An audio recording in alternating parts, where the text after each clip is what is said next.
നമുക്കിന്ന് മസാല ദോശയാണ് കേട്ടോ. അപ്പോൾ ബാറ്ററൊക്കെ നല്ല അടിച്ചാപ്പൊളിയായിട്ട് പൊന്തി വന്നിട്ടുണ്ട്. നല്ല പെർഫെക്റ്റ് ആയിട്ട് തന്നെ കിട്ടിയിട്ടുണ്ട് കേട്ടോ. പിന്നെ കിഴങ്ങും ക്യാരറ്റും കൂടി ഞാൻ വേവിച്ചെടുത്തിട്ടുണ്ട്. എന്നിട്ട് അതിനെ ഉഴുന്നൊക്കെ ചേർത്ത് കടുക് താളിച്ചെടുക്കുകയാണ് കേട്ടോ ചെയ്തത്.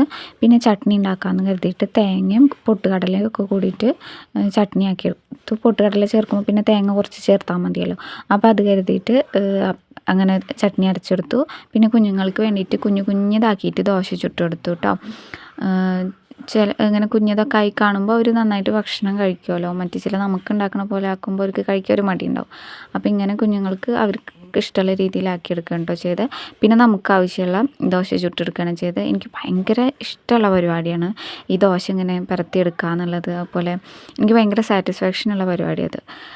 ഭയങ്കര ഒരു സ്ട്രെസ് റിലീഫൊക്കെ ആവണ പോലെ എനിക്ക് തോന്നാറുണ്ട്. ഓരോരുത്തർക്കും ഓരോ ഇഷ്ടങ്ങളാണല്ലോ.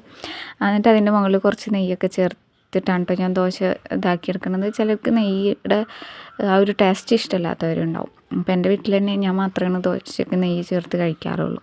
പിന്നെ അതിലോട്ട് മസാലയും വെച്ചെടുത്ത് ദോശ ചുട്ടെടുക്കുകയാണ് ചെയ്ത്. അങ്ങനെ ഇത് വർത്തമാനത്തിൻ്റെ ഇടയിൽ ശ്രദ്ധിക്കാതെ പെട്ടെന്ന് എൻ്റെ ദോശ പൊട്ടിപ്പോയി കേട്ടോ. അപ്പോൾ അത്രേ ഉള്ളൂ. വീഡിയോ ഇഷ്ടമാണ് ലൈക്ക് ചെയ്യാനും